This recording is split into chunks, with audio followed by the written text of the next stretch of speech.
സമീപനമാണ് ഇരുമുന്നണി സ്വീകരിച്ചിരിക്കുന്നത്. മതിൽ പൊളിച്ചു, പ്രവർത്തകരുടെ ജനങ്ങളുടെ BJP-യോടുള്ള ഒഴുക്കിനെ തടയാൻ സാധിക്കില്ല. ഇവിടെ ആ സമയത്താണ് കാസർഗോഡില്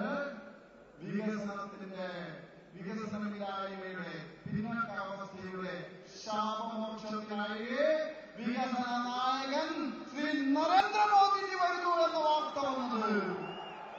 ആദ്യം 4-ാം തീയതി എന്ന് അറിയിച്ചു.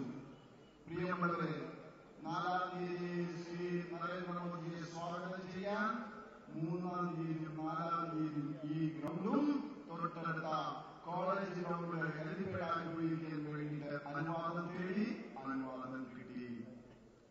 4-ാം തീയതി പിന്നീട് കുറച്ച് കഴിഞ്ഞ് പറഞ്ഞു 4-ാം തീയതി രാഹുൽ ഗാന്ധി കൂടി വരുമെന്ന്.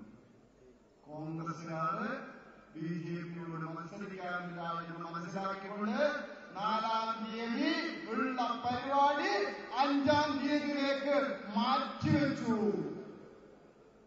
അപ്പോ 5-ാം തീയതി മാറ്റിവെച്ചാൽ ഈ ഫൈനൽ കഴിഞ്ഞാൽ പിന്നെ ഒരു തോറ്റവർക്ക് വേണ്ടിയിട്ടുള്ള ഫൈനൽ വെക്കുന്നത് ശരിയാണോ?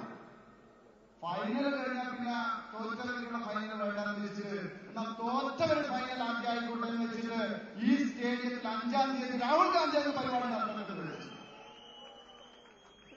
കോൺഗ്രസുകാരോട് UDF-കാരോട് ഞങ്ങൾക്ക് പറയാനുള്ളത്, ഞങ്ങൾ മാന്യമായിട്ട് രാഷ്ട്രീയ പ്രവർത്തനം നടത്തുന്നവരാണ്, ജനാധിപത്യ രീതിയിൽ ഞങ്ങൾ പ്രവർത്തിക്കുന്നവരാണ്. അല്ലാതെ നിങ്ങളെ പോലെ മൂന്നാമിന്റെ രാഷ്ട്രീയം കളിച്ച് ഇങ്ങനെ ആളെ ബുദ്ധിമുട്ടിക്കാൻ ഞങ്ങളില്ല. അതുകൊണ്ട് 3-നും 4-നും ഞങ്ങൾക്ക് അനുവാദമുണ്ടായിട്ടും ഞങ്ങളുടെ പ്രവർത്തകർ കഷ്ടപ്പെട്ട് തന്നിട്ടുള്ള പൈസ ഈ ഗ്രൗണ്ട് ഫീസായിട്ടൊക്കെ അടച്ചിട്ട് ഞങ്ങളുടെ കയ്യിൽ അനുവാദം കിട്ടിയിട്ടും 5-ാം തീയതിയുടെ പരിപാടി കോൺഗ്രസ് ഉണ്ടെന്ന് പറയുമ്പോൾ ഞങ്ങൾ യാതൊരു ആക്ഷേപവുമില്ലാതെ പരിപാടി നടത്താൻ വേണ്ടിയിട്ട് അവരെ അനുവദിച്ചു. ഞങ്ങൾ തടസ്സമാകുന്നു വിജയിച്ചില്ല. നിങ്ങളിപ്പോൾ ഈ വെയിലത്ത് നിൽക്കാനുള്ള സാഹചര്യം ഉണ്ടായിട്ടുള്ളതെന്ന് പറയുമ്പോൾ ഈ കോൺഗ്രസുകാരുടെ ഈ കഷ്ടം പന്തലുകൂട നമ്മളിവിടെ മുഴുവനായിട്ട് പന്തലിടാമെന്ന് വിചാരിച്ചതാണ്. പക്ഷേ ഈ കോൺഗ്രസുകാരുടെ ചെറിയ പരിപാടിക്ക് വേണ്ടിയിട്ടുള്ള ചെറിയ പന്തലായതുകൊണ്ട് മുഴുവൻ സാധിക്കുന്ന കാണുന്നില്ല. ക്ഷമിക്കുക, നിങ്ങളുടെ ബുദ്ധിമുട്ട് ഞങ്ങൾക്കറിയാം. നിങ്ങൾക്ക് ഒരു തുള്ളി വെള്ളം പോലും തരാൻ ഇവിടത്തെ ജില്ലാ ഭരണകൂടവും പോലീസും സമ്മതിക്കുന്നില്ല എന്ന് അറിഞ്ഞുകൊണ്ട് തന്നെയാണ് ഞാൻ ഇവിടെ സമ്മതിക്കുന്നത്.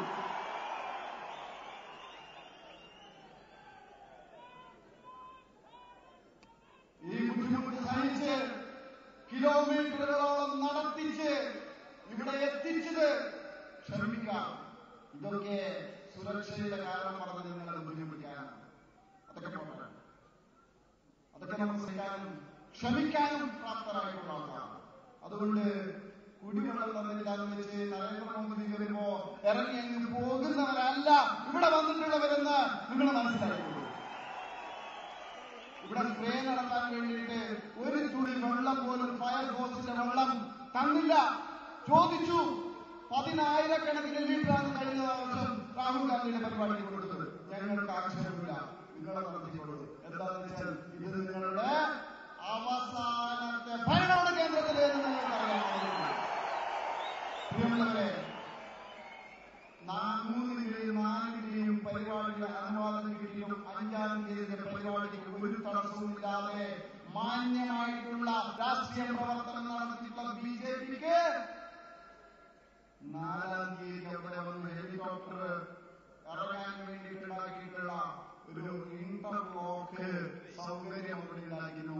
കോൺഗ്രസുകാര് 5-ാം തീയതി വൈകുന്നേരം പോയിട്ട് അത് പൊളിച്ചു. സുഹൃത്തുക്കളെ, പൊളിച്ചു. എന്നിട്ട് ഈ മന്ദബുദ്ധികളായിട്ടുള്ള UDF-കാർ വിചാരിച്ച് അവരുടെ ഇന്റർലോക്ക് അവിടെ നിന്ന് പൊളിച്ചു കഴിഞ്ഞാൽ നരേന്ദ്രമോദിയെ കാസർഗോഡ് വരുന്നത് തടയാമെന്ന് മോഹിച്ചു അവര്. എടോ, ഇന്റർലോക്കിൽ മാത്രം ഇറങ്ങുന്ന ഈ ഭൂമിയിലെ കല്ലും മണ്ണും ചവിട്ടി വളർന്നിട്ടുള്ള നരേന്ദ്രമോദിയാണ് വരുന്നത്. അല്ലാതെ ഈ പുഷ്പങ്ങൾ കൊണ്ട് മാത്രം ഇറങ്ങുന്ന രാഹുൽ ഗാന്ധിയല്ല എന്നതുകൊണ്ട് നിങ്ങൾ ഉയർത്തിയിട്ടുള്ള ആ വലിയ ചാലഞ്ച് ഞങ്ങൾ ഏറ്റെടുത്തു. ഞങ്ങൾ പറഞ്ഞു,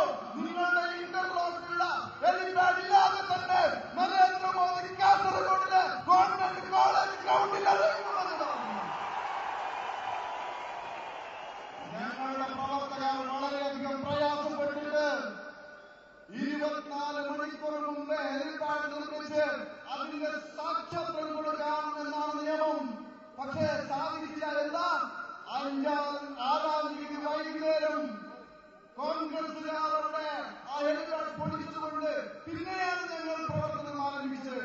കഷ്ടപ്പെട്ടെങ്കിലും ഉറക്കമൊഴിഞ്ഞെങ്കിലും ഇതാ നരേന്ദ്രമോദി വരാൻ ഞങ്ങൾ ഒരു ഹെലിപാഡ് നിർമ്മിച്ചിരിക്കുകയാണ്. അതിൽ ശ്രീ നരേന്ദ്രമോദി ഇറങ്ങും, ഒരു സംശയവും വേണ്ട. തടയാൻ ഈ മുന്നേറ്റത്തിൽ തടയാൻ നിങ്ങൾക്ക് സാധ്യമല്ല. പ്രിയമുള്ളവരെ,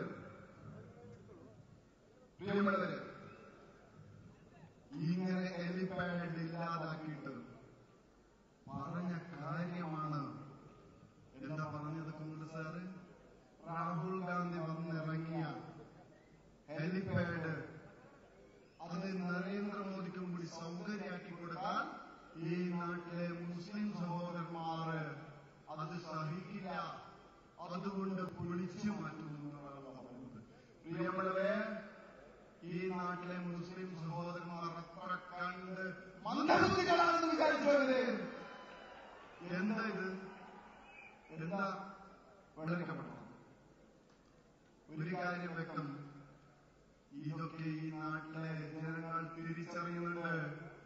നിങ്ങളുടെ പ്രിയമുള്ള നയം ഈ നാട്ടിലെ ബഹുഭൂരിപക്ഷം വരുന്ന ജനങ്ങൾ തിരിച്ചറിഞ്ഞ് നിങ്ങൾക്ക് ഏറ്റവും വലിയ തിരിച്ചടി ഇപ്രാവശ്യം ഉണ്ടാകുമെന്ന്.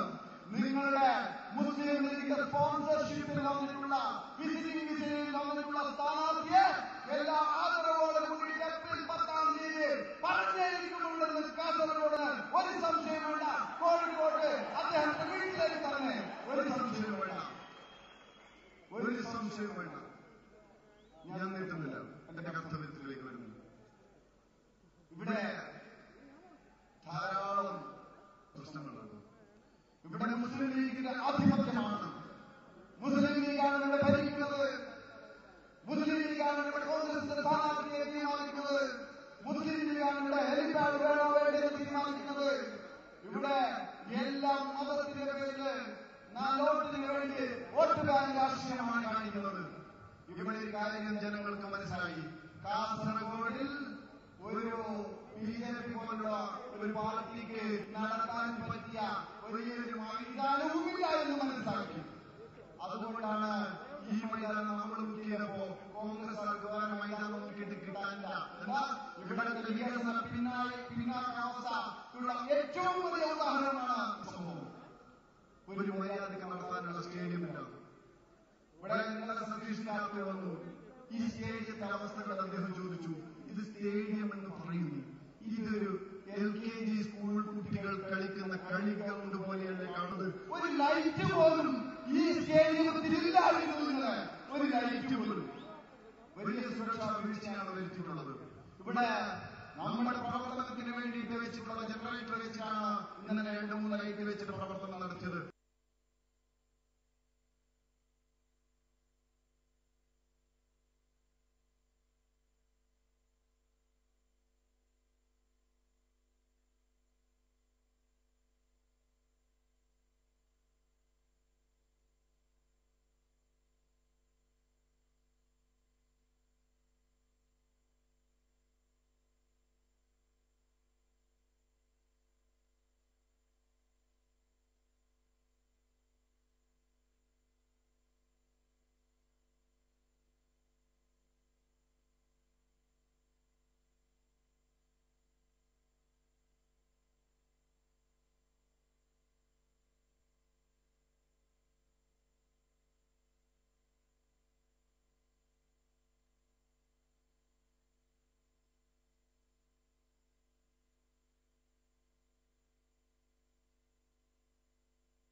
ഈ ആരാധനായ നമ്മുടെ പ്രധാനമന്ത്രി സ്ഥാനാർത്ഥി ഉന്നത മുഖ്യമന്ത്രിയായ ശ്രീ നരേന്ദ്രമോദിജി നിർമ്മിച്ചുകൊണ്ടുള്ള ഹെലികോപ്റ്റർ നമ്മുടെ ആകാശത്തെ പറഞ്ഞു വെച്ച് കിടക്കുകയാണ്. പ്രിയമുള്ളവരെ നമ്മുടെ മനസ്സോട് സ്വീകരിച്ചാണ്. വേദിയിൽ ഉപവിഷ്ടരായിട്ടുള്ള നേതാക്കളെ,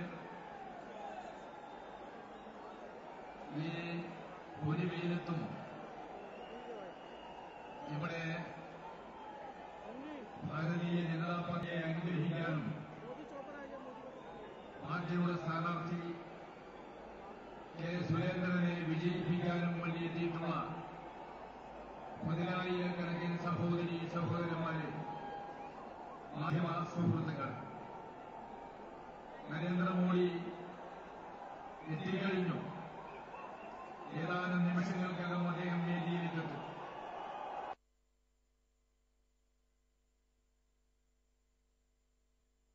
രാജ്യത്തിന്റെ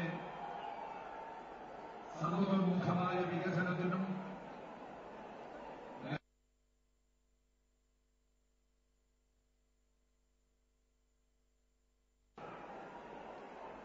ആ മാറ്റത്തിന് നേതൃത്വം കൊടുക്കാൻ പറ്റിയ ഭരണ നേതൃത്വത്തിന്റെ അഭാവം രാജ്യത്ത് പ്രകടമായി കാണുകയാണ്. ആ അഭാവം മാറ്റിയെടുക്കുന്നതിന് വേണ്ടി ആർജവും കരുത്തുന്ന നരേന്ദ്രമോദി എന്ന് പറയുന്ന ഭരണാധികാരി, ഭാരതീയ ജനതാ പാർട്ടിയുടെ നേതാവ്, അദ്ദേഹം ഈ സദസ്സിനെ അഭിസംബോധന ചെയ്യുന്നതിന് വേണ്ടി നമ്മളുടെ വോട്ട് സുരേന്ദ്രൻ നൽകിയിട്ടുള്ള അദ്ദേഹത്തിന്റെ കാര്യങ്ങൾക്ക് ശക്തി പകരുന്നതിന് വേണ്ടി രാജ്യത്തിന്റെ സുരക്ഷയും രാജ്യത്തിനുള്ള ഭീഷണി അകറ്റുന്നതിന് വേണ്ടിയിട്ടുള്ള ധീരമായ സമീപനം സ്വീകരിക്കുന്നതിന് ജനങ്ങളെ പിന്തുണ നേടുന്നതിന് വേണ്ടിയിട്ടാണ് ഇവിടെ എത്തിക്കൊണ്ടിരിക്കുന്നത്. പ്രിയമുള്ളവരെ, വളരെ പ്രധാനപ്പെട്ട ഈ തെരഞ്ഞെടുപ്പിന്റെ പ്രാധാന്യം നമുക്കെല്ലാവർക്കും കുറെ ആളുകൾ പറഞ്ഞു കഴിഞ്ഞു. അതുകൊണ്ട് തന്നെ ഞാൻ അതിലേക്ക് കിടക്കുന്നത്, കേരളത്തിന്റെ സവിശേഷമായ രാഷ്ട്രീയ രംഗത്ത് ഒരു കാരണവശാലും ബിജെപിയെ ജയിക്കാൻ അനുവദിക്കില്ല.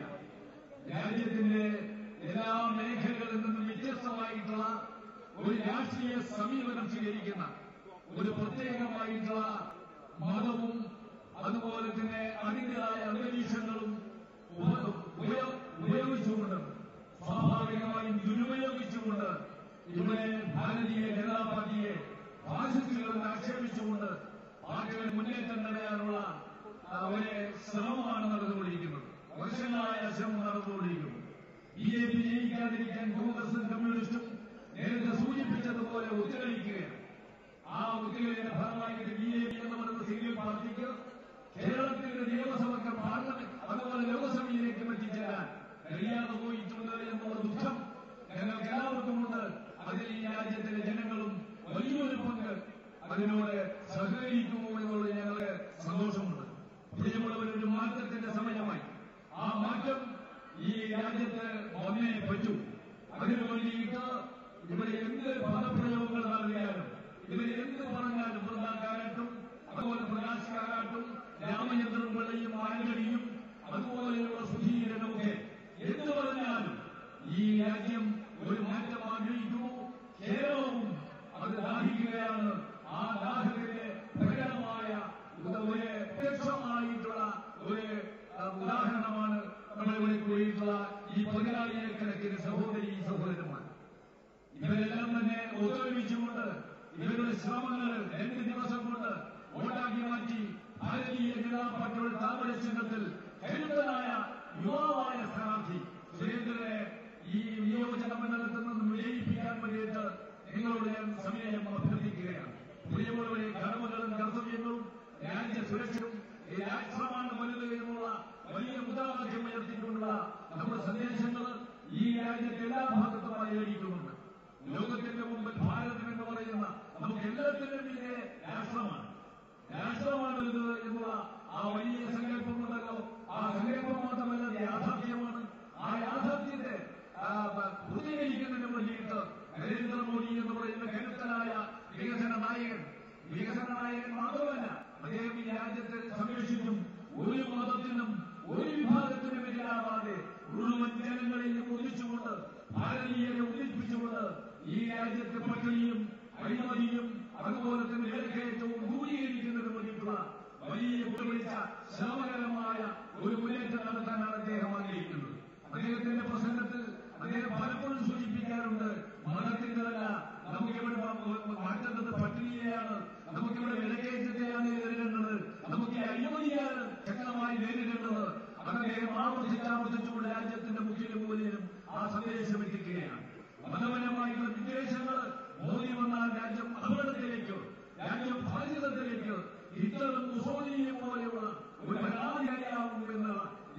പ്രതിസന്ധിയായപ്പോ നമ്മൾ കണ്ടതാണ് കരുത്തോടെ രാജ്യത്തെ ജനങ്ങൾ ഒറ്റക്കെട്ടായിട്ട് ശ്രീമതി ഗാന്ധി കോൺഗ്രസിനെയും അമേരിക്കയിൽ വിളിച്ചിരുന്ന കഥ. ഈ കഥ നമ്മൾ കണ്ടതാണ്. ഒരിക്കലും മോഡി രാജ്യത്തിന്റെ ദേശസ്നേഹിയായിട്ടുള്ള ഒരു പൗരനാണ്. ദേശസ്നേഹം പ്രചോദിതമായിട്ടുള്ള അദ്ദേഹത്തിന്റെ പ്രവർത്തനത്തെയാണ് നാം പ്രകടിപ്പിക്കേണ്ടത്. മോദിജിയെ കഴിഞ്ഞു ഏതാനും നിമിഷങ്ങൾക്ക് അദ്ദേഹം മുമ്പോട്ട് ഈ ശൈലിയിലേക്ക് എത്തിച്ചേരും. എന്റെ പ്രശ്നം തുറന്നു. നിങ്ങൾ എല്ലാവർക്കും We are proudly welcome the Honorable Chief Minister of Gujarat and the Prime Minister candidate of Bharatiya Janata Party, Shri Narendra Modi ji, the heart of Kasaragod. This is the government movement of Kasaragod, sir. Kasaragod never see such a crowd. Every part of Kasaragod joined together here to watch and hear the great son of India. We are proudly welcome Shri Narendra Modi ji, the Honorable Chief Minister of Gujarat and the Prime Minister candidate of Bharatiya Janata Party.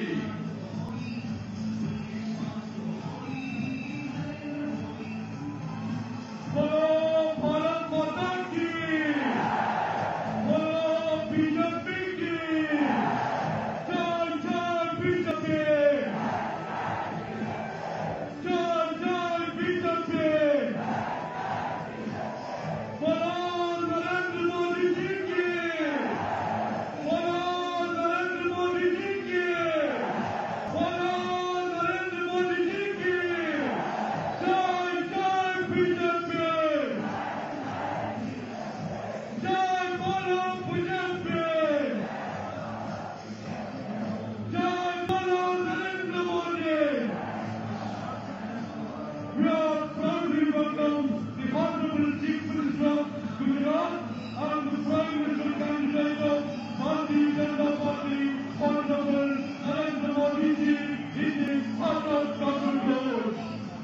This is the government movement of Kasaragod, sir. Kasaragod never seen such a crowd. Every part of Kasaragod joined together here to watch and hear the great son of India.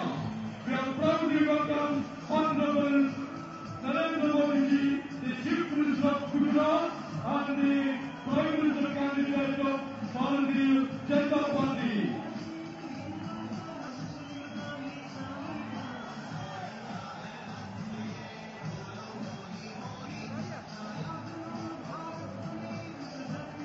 Yes, he arrived. Shri Narendra Modi ji.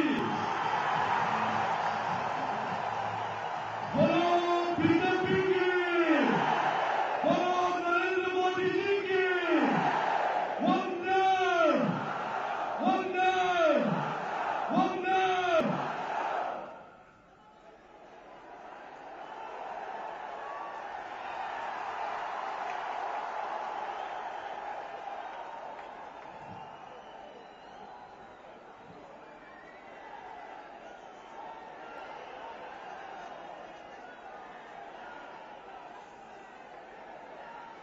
ഈ പരിപാടി ആരംഭിക്കുകയാണ്. ഭാരതീയ ജനതാ പാർട്ടിയുടെ സമാനാധ്യായ നേതാവും ഗുജറാത്ത് മുഖ്യമന്ത്രിയും സർവോപരി ഭാരതീയ ജനതാ പാർട്ടിയുടെ പ്രധാനമന്ത്രി സ്ഥാനാർത്ഥിയുമായ ശ്രീ നരേന്ദ്രമോദിജിയെ ശാപനയിച്ച് സ്വീകരിക്കുന്നതിന് വേണ്ടി ഭാരതീയ ജനതാ പാർട്ടിയുടെ സംസ്ഥാന അധ്യക്ഷൻ ശ്രീ വി മുരളീധരൻ അവരുടെ ക്ഷണിക്കുകയാണ്.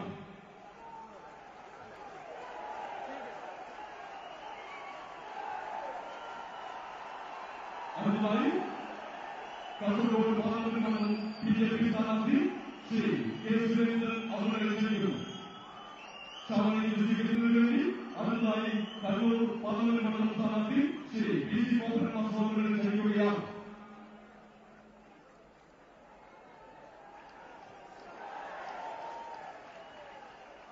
തലമുറയിച്ച് ശ്രീ നരേന്ദ്രമോദിജിയെ സ്വീകരിക്കുന്നതിന് വേണ്ടി ഭാരതീയ ജനതാ പാർട്ടിയുടെ ദേശീയ സമിതി അംഗം ശ്രീ സഞ്ജീവ് കുമാർ ശെട്ടി അവരെ ക്ഷണിക്കുന്നു. ശ്രീ സഞ്ജീവ് ശെട്ടി. പൂർണ്ണമായും സ്വീകരിക്കുന്നതിന് വേണ്ടി കാസർഗോഡ് ജില്ലാധ്യക്ഷൻ ശ്രീ പി സുരേഷ് കുമാർ ശെട്ടി, കണ്ണൂർ ജില്ലാ പ്രസിഡന്റ് ശ്രീ കെ രജീഷ് അവരെ ക്ഷണിക്കുകയാണ്. ഉപധാനം നൽകുന്നതിന് വേണ്ടി ഭാരതീയ ഭാരതീയ ജനതാ പാർട്ടിയുടെ ഇലക്ഷൻ കമ്മിറ്റി ചെയർമാൻ ശ്രീ വൈകെ കമാനെ വിളിച്ചിരിക്കുന്നു. ഈ ഫോട്ടോ മോദിജിക്ക് വേണ്ടിയിട്ടുള്ള ഫോട്ടോ തയ്യാറാക്കിയിട്ടുള്ളത് ആർട്ടിസ്റ്റ് ശ്രീജേഷ് നെല്ലിയോട് കണ്ണൂരാണ്. അടുത്തായി ശ്രീമതി പ്രണാംജി നായക് അവരുടെ ഉപഹാരം കൊടുക്കുന്നതിന് വേണ്ടി ക്ഷണിക്കുന്നു. ശ്രീ ഗോപാലകൃഷ്ണ പന്തയാത്രയാണ് നൽകുന്നത്. ശ്രീ കെ വി ജയകുമാറാണ് ഈ യജ്ഞാനത്തിനോടാക്കിയിട്ടുള്ളത്.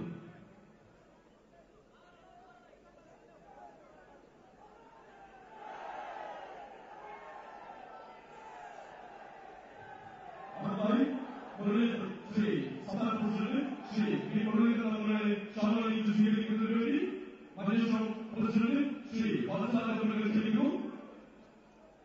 അതേപോലെ തന്നെ ബിജെപിയുടെ ദേശീയ സമിതി അംഗം ശ്രീ അൽഫോൺസ് കണ്ണന്താനം IAS അവരുടെയും ക്ഷണിച്ച് സ്വീകരിക്കുന്നതിന് വേണ്ടി ശ്രീ വത്സനെ ക്ഷണിക്കുകയാണ്.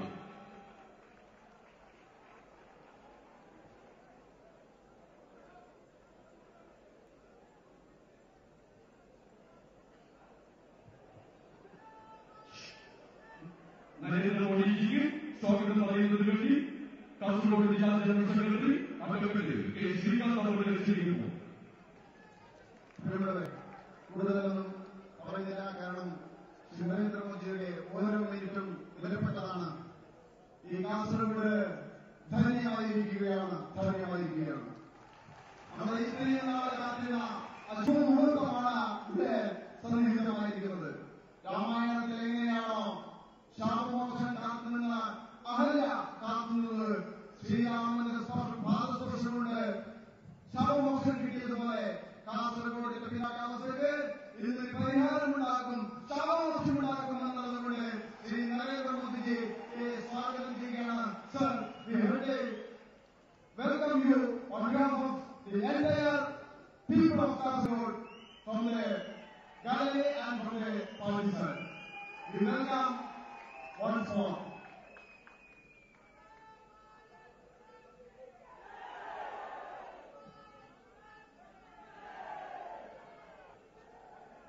അടുത്തായി സംസാരിക്കുന്നതിന് വേണ്ടി ആരാധ്യായ ഭാരതീയ ജനതാ പാർട്ടിയുടെ സംസ്ഥാന general secretary BJP Kasaragod parliament മണ്ഡലം സ്ഥാനാർത്ഥിയുമായ ശ്രീ കെ സുരേന്ദ്രൻ അവരെ ക്ഷണിക്കുകയാണ്. ಈ ಮಹಾಸಭೆಯ ಅಧ್ಯಕ್ಷರಾದ ಶ್ರೀ ವೈಕೆ ಕಮಾರನ್ ಅವರೇ, ನಮ್ಮ ನೆಚ್ಚಿನ ನಾಯಕರು, ವಿಕಸನ ನಾಯಕರು, ನಮ್ಮ ನೆಚ್ಚಿನ ನಾಯಕರು ಶ್ರೀ ನರೇಂದ್ರ ಮೋದಿ ಅವರೇ, ನಮ್ಮ ಪಾರ್ಟಿ ಅಧ್ಯಕ್ಷರು ಶ್ರೀ ಬಿ ಮುರಳೀಧರನ್ ಅವರೇ, ನಮ್ಮ all India organisation secretary Shri B Satish ಅವರೇ, ಈ ವೇದಿಕೆಯಲ್ಲಿ ಉಪಸ್ಥಿತರಾದ ಹಿರಿಯ ನೇತಾರರೇ, ಇಲ್ಲಿ ಆಗಮಿಸಿದ ನನ್ನ ಪ್ರೀತಿಯ ಮತದಾರ ಬಾಂಧವರೇ, ಸಹೋದರ ಸಹೋದರಿ ಬಂಧುಗಳೇ, ನಮಸ್ಕಾರ. ಬಂಧುಗಳೇ, ನಾನು ಜಾಸ್ತಿ ಮಾತಾಡುವುದಿಲ್ಲ. ನಮ್ಮೆಲ್ಲರೂ ನಮ್ಮ ನೆಚ್ಚಿನ ನಾಯಕರು ಶ್ರೀ ನರೇಂದ್ರ ಮೋದಿ ಅವರು ಇಲ್ಲಿ ಆಗಮಿಸಿದ್ದಾರೆ.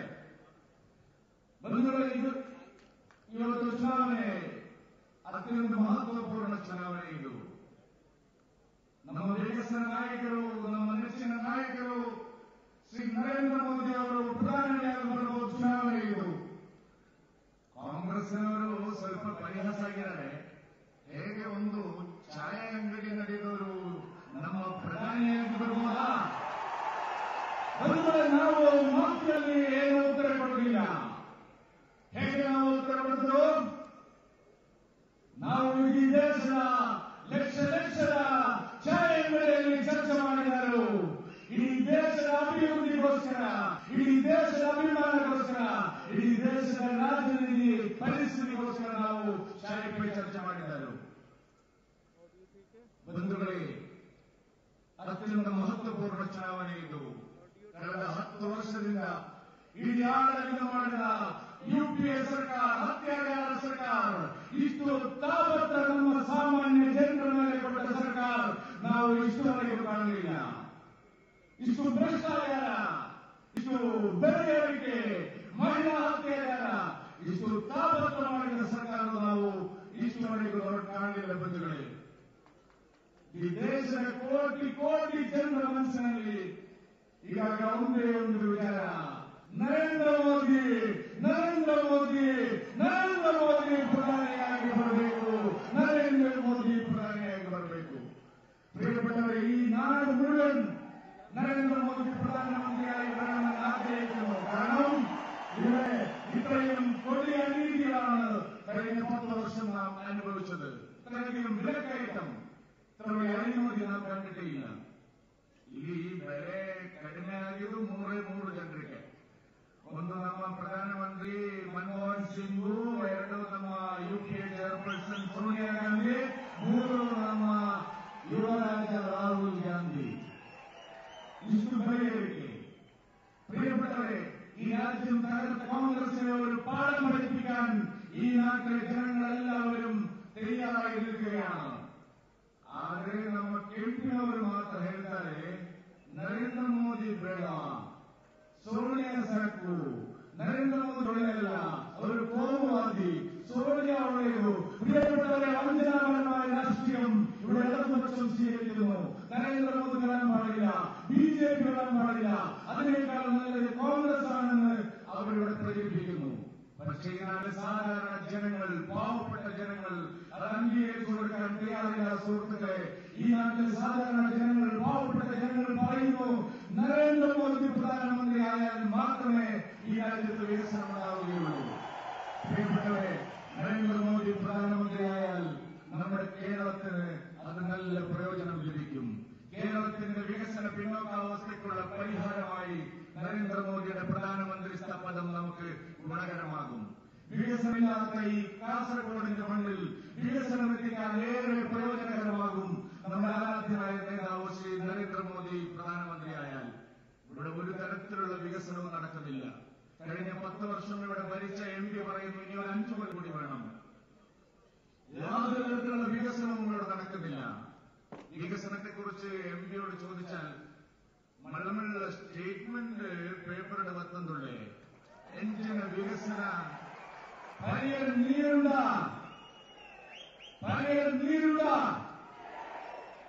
ശരിയായ റോഡുണ്ട,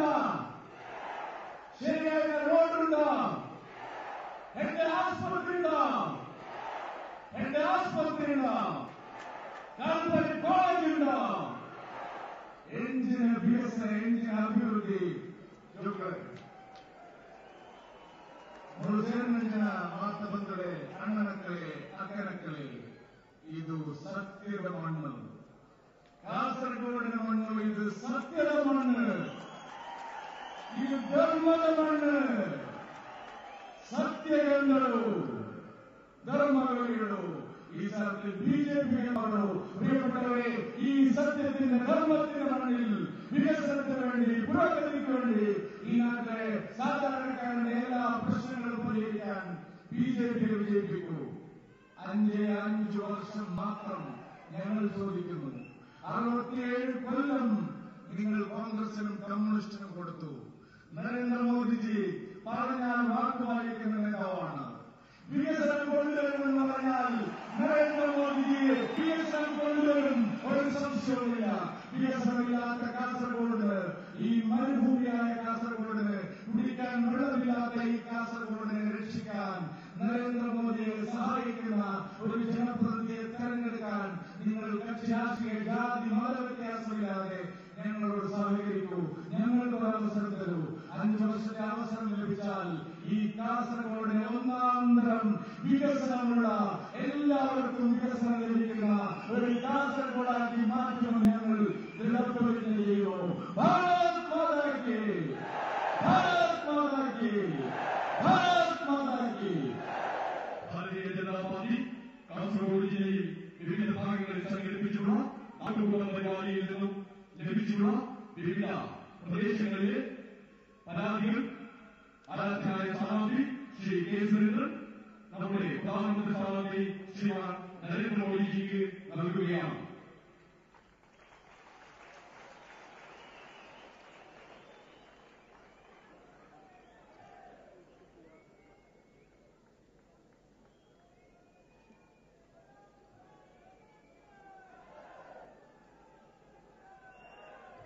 ഈ നാട്ടുകുടുംബ പരിപാടി സംഘടിപ്പിച്ചിട്ടുള്ള memorandum Shri K Surendran We invite Shri Narendra Modi ji to the inaugural speech.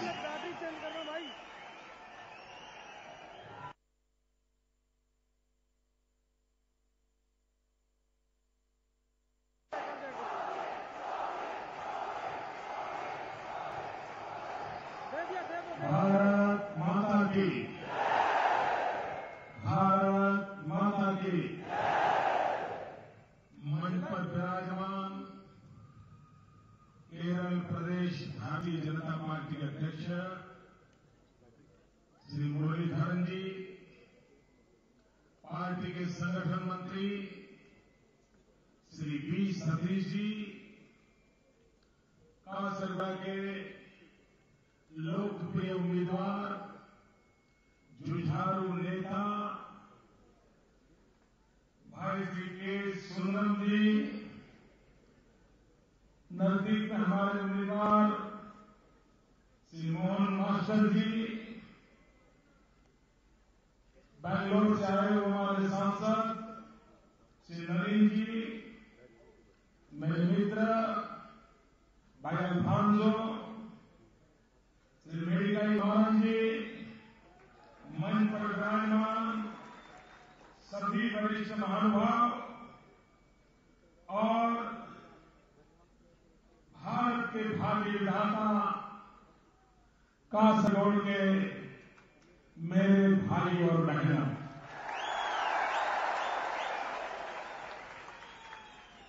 അതിന്റെ പരിഭാഷ ആവശ്യമില്ല. അദ്ദേഹം നമ്മളെല്ലാവരെയും അഭിസംബോധന ചെയ്ത് ഈ കാസർഗോഡിന്റെ ഭാഗ്യം നിർണ്ണയിക്കാൻ പോകുന്ന ബഹുമാനപ്പെട്ട സഹോദരി സഹോദരന്മാരെ അടക്കം അദ്ദേഹം അഭിസംബോധന ചെയ്തിരിക്കുകയാണ്. കേരളത്തിലേക്കോ എന്റെ മൂന്നാമത്തെ യാത്രയാണ്. ഇത്തവണ ഉത്തര കേരളത്തിലെ കാസർഗോഡ് നിന്നാണ് നിങ്ങളോട് സംസാരിക്കുവാനെത്തു.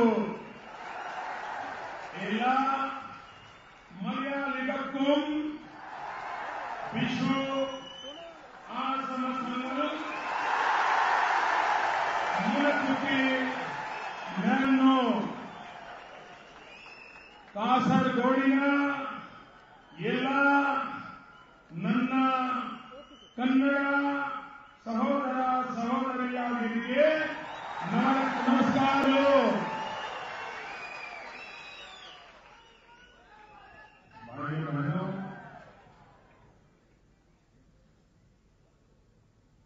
हिंदुस्तान में कोई सोच भी नहीं सकता कि केरल के एक छोटी सी जगह पे भारतीय जनता पार्टी के चुनाव अभियान में इतना बड़ा जनसागर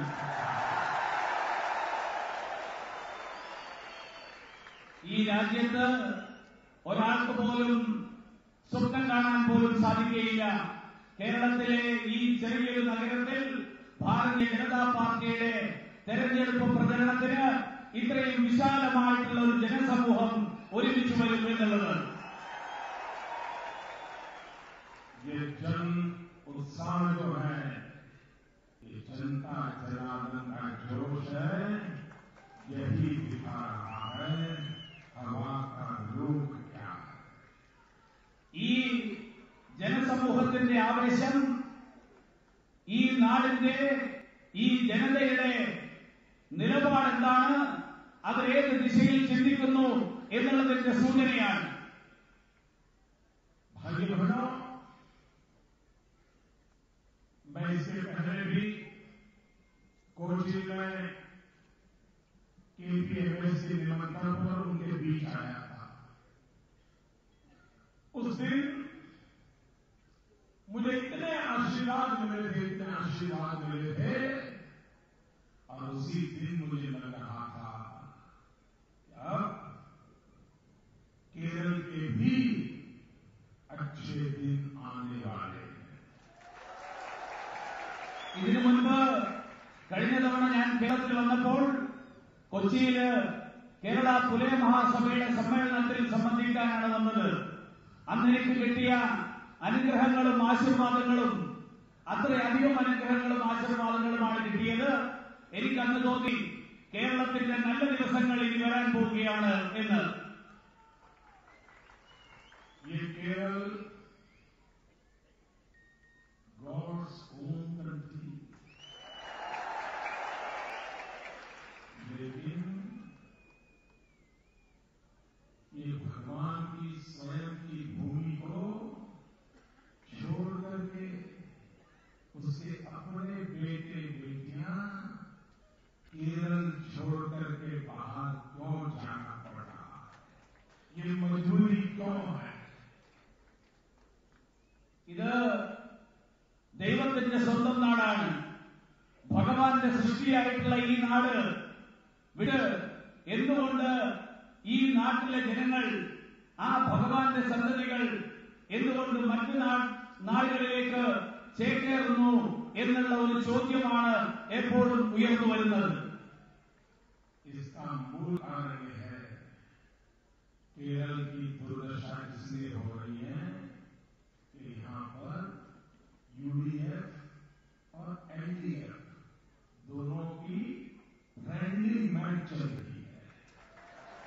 കേരളത്തിന്റെ ഈ ദുർദശയുടെ കാരണം ഇവിടെ ഭരിച്ചുകൊണ്ടിരിക്കുന്ന യുഡിഎഫും എൽഡിഎഫും തമ്മിലുള്ള സൗഹൃദ മത്സരം, ആ സൗഹൃദ മത്സരമാണ് ഇവിടെ നടന്നുകൊണ്ടിരിക്കുന്നത്.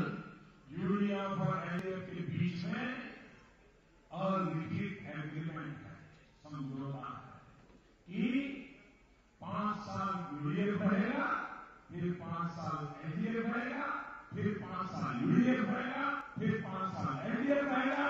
यूडीएफ के पाप को एलडीएफ नहीं हाथ लगाएगा, एलडीएफ के पाप को यूडीएफ हाथ नहीं लगाएगा. तुम्हारी चूक, मेरी चूक, तुम भी मौज करो, मैं भी मौज करूं, यही खेल ये दो लोग कर रहे हैं. ഇവിടെ 5 വർഷക്കാലം യുഡിഎഫ് ഭരിക്കുന്നു, 5 വർഷക്കാലം ഇടതുപക്ഷം ഭരിക്കുന്നു, വീണ്ടും 5 വർഷക്കാലം യുഡിഎഫ് ഭരിക്കുന്നു, അത് കഴിഞ്ഞ് 5 വർഷക്കാലം എൽഡിഎഫ് ഭരിക്കുന്നു. മാറി മാറി യുഡിഎഫും എൽഡിഎഫും ഈ കേരളത്തിൽ ഭരിച്ചുകൊണ്ടിരിക്കുകയാണ്. അവർ തമ്മിൽ ഒരു അവിശുദ്ധ സഖ്യം, ഒരു അലിഖിത ധാരണ, ആ ധാരണയാണുള്ളത്. നീ ചെയ്യുന്ന കുറ്റങ്ങൾ ഞാൻ മറച്ചുവെക്കാം, ഞാൻ ചെയ്യുന്ന കുറ്റങ്ങൾ നീ മറച്ചുവെക്കുക. രണ്ടുപേരും തമ്മിൽ പരസ്പര സഹകരണത്തിലാണ് കേരളത്തിലെ ഭരണം നടന്നുകൊണ്ടിരിക്കുന്നത്. ये एलडीएफ वाले लाल झंडा लेकर के घूमते हैं. आप देखिए कि कांग्रेस पार्टी तरबूज जैसी है, तरबूज वाटरमेलन जैसी, ऊपर से ग्रीन, अंदर से रेड. ഇടതുപക്ഷം ചുവന്ന കൊടിയുമായിട്ടാണ് പോകുന്നത്. കോൺഗ്രസുകാര് നമ്മുടെ വത്തക്ക പോലെയാണ്, വാട്ടർമെലൻ. ആ വത്തക്കയുടെ പുറം പച്ചയാണ്, അകത്ത് ചുവപ്പാണ്. भाइयों बहनों, आज केरल के पास अपना क्या है कोई मुझे बताए. राजस्थान से आना पड़े, इतना बड़ा समुद्री तट है, सॉल्ट भी वहां से लाना पड़ता है. भाइयों बहनों, केरल के पास इतना बड़ा समुद्र तट है, अगर केरल चाहे तो पूरे हिंदुस्तान को नमक खिला सकता है, सॉल्ट खिला सकता है. കേരളത്തിന്റെ കൈവശം സ്വന്തമായിട്ട് എന്താണുള്ളത്? നമുക്ക് ഇത്രയും ദീർഘമായിട്ടുള്ള ഒരു കടലോരമുണ്ട്. പക്ഷേ നമുക്ക് ആവശ്യമായിട്ടുള്ള ഉപ്പ് പോലും നമ്മൾ മറ്റ് സംസ്ഥാനങ്ങളിൽ നിന്ന് ഇറക്കുമതി ചെയ്യുകയാണ്. കേരളം തീരുമാനിച്ചാൽ ഈ രാജ്യത്തിനാവശ്യമുള്ള ഉപ്പെങ്കിലും ഈ കേരളത്തിൽ നിന്ന് ഉത്പാദിപ്പിച്ച് രാജ്യത്തിന് മുഴുവൻ നൽകാൻ സാധിക്കുമായിരുന്നു.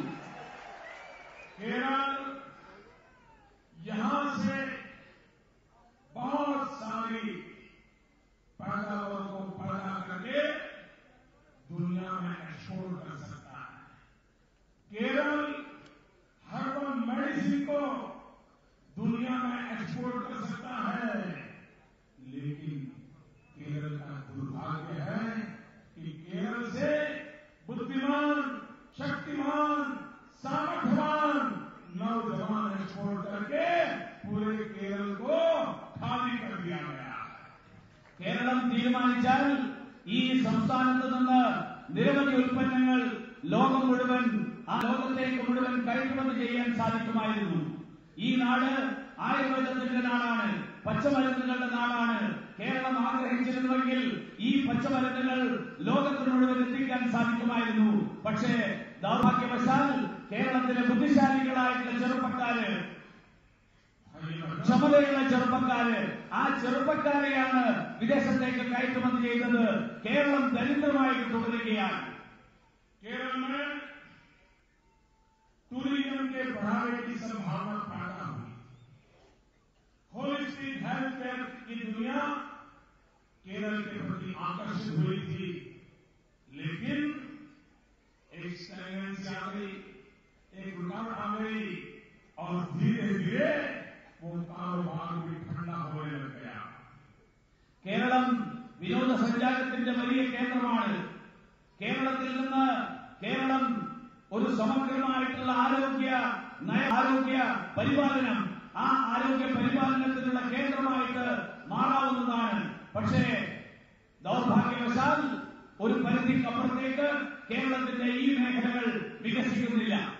होलिस्टिक हेल्थ केयर के कारण एक प्रकार से केरल टूरिज्म का एक बहुत बड़ा केंद्र बनने की संभावना थी, लेकिन भाइयों बहनों, गॉड्स ओन कंट्री जो टूरिज्म के लिए आगे बढ़ रही थी, आज दुर्भाग्य है कि जो केरल टूरिज्म का केंद्र बन रहा था, वह केरल आज नर्सरी ऑफ टेररिज्म बन रहा है। കേരളം വിനോദസഞ്ചാരത്തിന്റെ മേഖലയിൽ കേരളത്തിന്റെ ആരോഗ്യപരമായിട്ടുള്ള പ്രത്യേകതകൾ, സമഗ്രമായിട്ടുള്ള ആരോഗ്യ സംവിധാനങ്ങളുടെ പ്രത്യേകതകൾ, ആ പ്രത്യേകതകളുടെ അടിസ്ഥാനത്തിൽ ലോകം മുഴുവനുള്ള വിനോദസഞ്ചാരികളെ ആകർഷിക്കാൻ സാധിക്കുന്ന ഒരു കേന്ദ്രമായി മാറുമായിരുന്നു. പക്ഷേ ദൗർഭാഗ്യവശാൽ ഒരു പരിധിക്ക് അവിടെ വെച്ച് അത് നിന്നുപോയി. അതിനു പകരം കേരളം ഇന്ന് ഭീകരവാദികളെ സൃഷ്ടിക്കുന്ന, ഭീകരവാദികൾക്ക് അവരെ വളർത്തുന്ന കേന്ദ്രങ്ങളായിട്ട്, അവരുടെ നഴ്സറികളായിട്ട് കേരളം മാറിയിരിക്കുന്നു. Land of tourism converted into nursery of terrorism. വിനോദസഞ്ചാരത്തിന്റെ ഭൂമി ഭീകരവാദികളെ പരിപാലിക്കുന്ന നാടായിട്ട് മാറിയിരിക്കുന്നു. केरल एक शांत प्रदेश माना जाता था, लेकिन ये यूडीएफ एनडीएफ के कारोबार के कारण वो आज महिलाओं के खिलाफ अपराध में उसने जो स्थिति बनाई है, भाइयों बहनों, केरल के लोगों के लिए चिंता का विषय है। केरल में कभी जहां शिक्षा हो, जहां नारी का सम्मान हो, जहां भारत की संस्कृति परंपराओं का गौरव हो, वहां नारी पर जुल्म ये कोई कल्पना नहीं कर सकता है। लेकिन शैलजा जी, यहां आकर के दुनिया को पाठ पढ़ा रहे हो, जरा ये तो जवाब दो कि पूरे हिंदुस्तान में महिलाओं पर जो सबसे ज्यादा जुल्म होते हैं, उसमें जो पहले 10 राज्य हैं, उन पहले 10 राज्यों में 6 राज्य कांग्रेस शासित राज्य है और उसमें एक केरल का भी नाम है, और बाकी जो 4 राज्य हैं वो भी कांग्रेस के साथी दलों की सरकारें हैं। महिलाओं के अत्याचार में पहले 10 में भाजपा की एक भी सरकार का नाम नहीं। കേരളം വളരെ ശാന്തമായിട്ടുള്ള ഒരു സംസ്ഥാനമായിട്ടാണ് കണക്കാക്കപ്പെടുന്നത്. പക്ഷേ ദൗർഭാഗ്യവശാൽ ഈ കേരളത്തിലാണ് സ്ത്രീകൾക്കെതിരെ അതിക്രമം വളരെ കൂടുതലായിട്ട് നടക്കുന്ന സംസ്ഥാനങ്ങളുടെ പട്ടികയിൽപ്പെടുന്നത്. വിദ്യാഭ്യാസത്തിൽ മുൻപന്തിയിൽ നിൽക്കുന്ന സംസ്ഥാനം, സാംസ്കാരികമായിട്ടുള്ള ഔന്നത്യത്തിൽ മുൻപന്തിയിൽ നിൽക്കുന്ന സംസ്ഥാനം, അങ്ങനെയുള്ള ഒരു സംസ്ഥാനം എന്തുകൊണ്ട് സ്ത്രീകൾക്കെതിരായിട്ട് ഉള്ള അതിക്രമങ്ങളുടെ കാര്യത്തിൽ മുൻപന്തിയിൽ നിൽക്കുന്നു എന്നുള്ളത് ഒരു ചോദ്യമാണ്. ഈ രാജ്യത്ത് സ്ത്രീകൾക്കെതിരായിട്ടുള്ള അതിക്രമങ്ങൾ നടക്കുന്ന ഏറ്റവും കൂടുതൽ നടക്കുന്ന 10 സംസ്ഥാനങ്ങൾ, ആ 10 സംസ്ഥാനങ്ങളുടെ പട്ടികയെടുത്താൽ ആ പട്ടികയിൽ 10ൽ 6 സംസ്ഥാനങ്ങള് കോൺഗ്രസ് ഭരിക്കുന്ന സംസ്ഥാനങ്ങളാണ്. ഈ സംസ്ഥാനത്ത്, ഈ രാജ്യത്ത് വന്നിട്ട് ബാക്കിയുള്ളവർക്ക് സ്ത്രീകളോടുള്ള ബഹുമാനത്തിന്റെ പാഠങ്ങൾ പറഞ്ഞു തരുന്ന ആളുകൾ അവർ മനസ്സിലാക്കണം, അവർ ഭരിക്കുന്ന സംസ്ഥാനങ്ങളിലാണ്, 10ൽ 6 സംസ്ഥാനങ്ങളിലാണ് സ്ത്രീകൾക്കെതിരായിട്ടുള്ള അതിക്രമങ്ങൾ ഏറ്റവും കൂടുതൽ നടക്കുന്നത്. ബാക്കിയുള്ള 4 സംസ്ഥാനങ്ങൾ, ആ 4 സംസ്ഥാനങ്ങളും കോൺഗ്രസിന്റെ സഖ്യകക്ഷികൾ അവർ ഭരിക്കുന്ന സംസ്ഥാനങ്ങളാണ്. ഭാരതീയ ജനതാ പാർട്ടി ഭരിക്കുന്ന ഒരു സംസ്ഥാനം പോലും സ്ത്രീകൾക്കെതിരായിട്ടുള്ള അതിക്രമത്തിൽ ഈ ആദ്യത്തെ 10 സംസ്ഥാനങ്ങളുടെ പട്ടികയിൽ പെടുന്നില്ല. आज केरल का नौजवान रोजगार के अवसर खोज रहा है. केरल में रोजगार के अवसर नहीं है. पूरा केरल मनी ऑर्डर इकोनॉमी पे चल रहा है. बैंक खाते में हिंदुस्तान में रहने वाले उनके बेटे बेटियां, विदेशों में मजदूरी करते हैं उनके बेटे बेटियां, जो मनी ऑर्डर भेजते हैं उससे इकोनॉमी चल रही है. लेकिन सवाल ये है, मेरे केरल के नौजवान जो विदेशों में मजदूरी करते हैं, क्या उनका जीवन सुरक्षित है? क्या उनके माँ बाप को उनके जीवन से संतोष है? जब वो विदेश जाते हैं, उनके पासपोर्ट छीन लिए जाते हैं, उनको बंधक बना करके मजदूरी की जाती है, समय मिलने पर उनको छुट्टी नहीं मिलती है, ले जाने के बाद पूरा तनख्वाह नहीं मिलता है, उनका एक्सप्लॉयटेशन होता है. क्या दिल्ली की सरकार में दम है? केंद्र के मैडम सोनिया जी के विश्वस्त मंत्री केंद्र में बैठे हैं, श्रीमान के अंबानी वहां बैठे हैं. क्या दुनिया के देशों में जो केरल का नौजवान है वो उसी तकलीफ के समय दिल्ली की सरकार ने उसकी कोई मदद की है?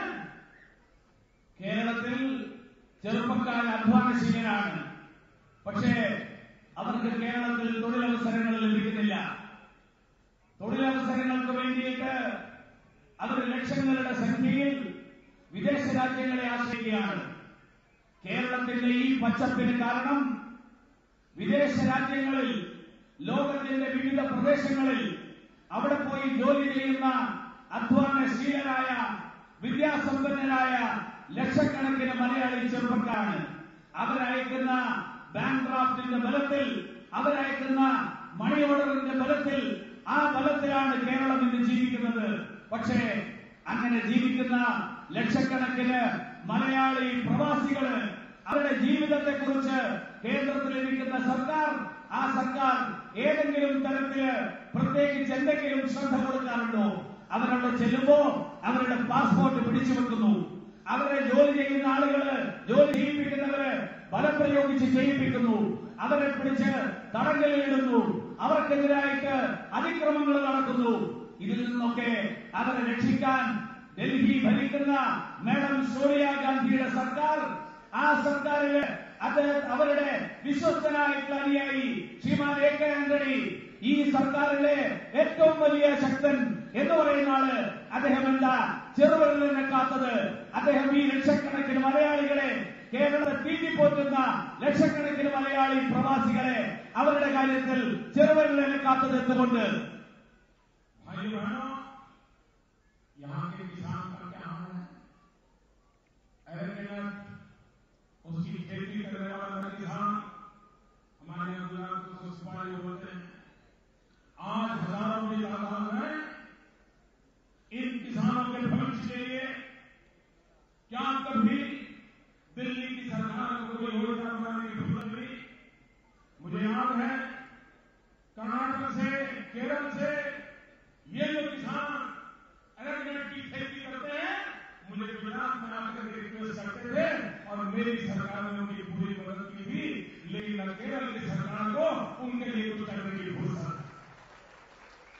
ഈ കാസർഗോഡ് പരിസര പ്രദേശങ്ങളും അടക്ക കൃഷിയുടെ കർഷകരുടെ വളരെ വലിയൊരു കേന്ദ്രമാണ്. ആ കർഷകര് അങ്ങേയറ്റത്തെ വിഷമങ്ങൾ നേരിടുകയാണ്. അവർക്ക് മതിയായ വില ലഭിക്കുന്നില്ല. അതിന്റെ സംഭരണത്തിന് ധാരാളം വിഷമങ്ങൾ നേരിടുന്നു. ഓർമ്മയുണ്ട് എനിക്ക്, കേരളത്തിലെയും കർണാടകത്തിലെയും കൃഷിക്കാരുടെ അടക്ക കർഷകരുടെ പ്രതിനിധി സംഘം അവർ ഗുജറാത്തിൽ വന്ന് എന്നെ കണ്ടിരുന്നു. ആവശ്യമായിട്ടുള്ള സഹായങ്ങൾ ആവശ്യപ്പെട്ടുകൊണ്ട് ഗുജറാത്ത് ഗവൺമെന്റ് അവർക്ക് ആവശ്യമായിട്ടുള്ള സൗകര്യങ്ങൾ, അവർക്ക് ആവശ്യമായിട്ടുള്ള സഹായങ്ങൾ, ആ സഹായങ്ങൾ ചെയ്യാൻ സന്നദ്ധത പ്രകടിപ്പിച്ചു. കേരളത്തിലെ ഗവൺമെന്റ്, കേന്ദ്ര സർക്കാർ ഈ കാര്യത്തിൽ എന്ത് നടപടിയാണ് ഇതുവരെ എടുത്തിട്ടുള്ളത് ഈ പ്രശ്നങ്ങൾ പരിഹരിക്കാൻ? भाई बहनों, यहाँ का किसान एंडोसल्फान इस दवाई का उपयोग करने के कारण बहुत ही गंभीर संकट में फंस गया। 50,000 से ज्यादा किसान जवानी आने से पहले बूढ़े हो गए। उनके शरीर में हर प्रकार की बीमारियों का घर कर गया और सारे देश में आवाज उठी। इस दवाई के कारण किसी को किसानों में इतनी मुसीबत आ रही है। दिल्ली सरकार ने न दवाइयों पर बनाने वालों पर कोई कदम उठाए और न ही इन किसानों के लिए जो पैकेज घोषित किया था उस पैकेज को लागू किया और न ही उनकी भलाई के लिए कोई काम किया। ഈ കാസർഗോഡ് പ്രദേശം എൻഡോസൾഫാൻ പീഡിതരുടെ പ്രദേശമാണ്. 10,000-കണക്കിന് ആളുകൾ എൻഡോസൾഫാൻ ബാധിതരായിട്ട് യുവത്വത്തിൽ തന്നെ വാർദ്ധക്യത്തിലേക്ക് എത്തിയിരിക്കുന്ന, ശാരീരികമായിട്ട് വിഷമതകൾ നേരിടുന്ന അങ്ങനെയൊരു ജനത ജീവിക്കുന്ന പ്രദേശമാണ്. അവരുടെ പ്രശ്നങ്ങൾ പരിഹരിക്കാൻ കേന്ദ്ര സർക്കാരിന്റെ ഭാഗത്തു നിന്ന്, രാജ്യം മുഴുവൻ നിന്ന് ഉയർന്നിട്ടുള്ള ആവശ്യങ്ങൾക്ക് ശേഷവും എന്ത് നടപടിയുണ്ടായി? ഗവൺമെന്റുകൾ ചില പാക്കേജുകൾ പ്രഖ്യാപിക്കുന്നു, പക്ഷേ ആ പാക്കേജുകൾ നടപ്പിലാക്കുന്നില്ല. എന്തുകൊണ്ട് ഈ ഒരു അനാസ്ഥ കാസർകോട്ടെ എൻഡോസൾഫാൻ ബാധിതരോട് ഈ സർക്കാരുകൾ കാണിക്കുന്നു എന്നത് വലിയൊരു ചോദ്യമാണ്. भाई बहनों, केरल में बहुत बड़ी मात्रा में हमारे फिशरमैन की संख्या है। आज विज्ञान बदल चुका है। सैटेलाइट के माध्यम से फिशरमैन की मदद की जा सकती है। कम मेहनत से वो ज्यादा कमाई कर सके, इसका टेक्नोलॉजिकल उपयोग किया जा सकता है। गुजरात में हमने सफल प्रयोग किया है। क्या ये प्रयोग केरल के फिशरमैन के लिए नहीं हो सकता? केरल के फिशरमैन के कल्याण के लिए एक सर्वांगीण योजना नहीं बन सकती है?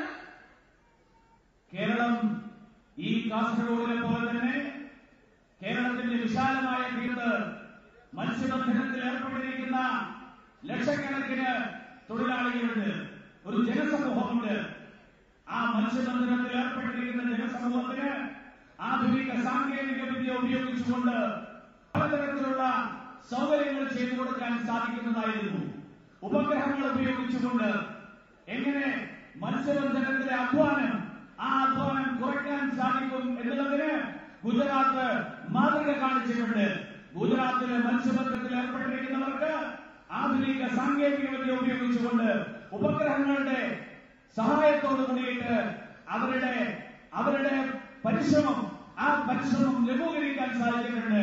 പക്ഷേ കേരളത്തിൽ അത്തരത്തിലുള്ള ഒരു പരിശ്രമവും ഇതുവരെ ഉണ്ടായിട്ടില്ല.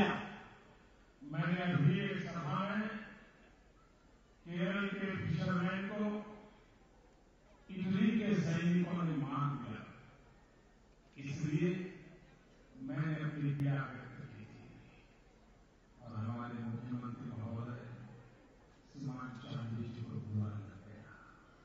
उन्होंने कहा ये प्रधानमंत्री का उम्मीदवार बड़ी चीप भाषा बोल रहा है, चीप भाषा बोल रहा है। मिस्टर चांदी जी, अगर फिशरमैन के लिए बोलना ये अगर चीप भाषा है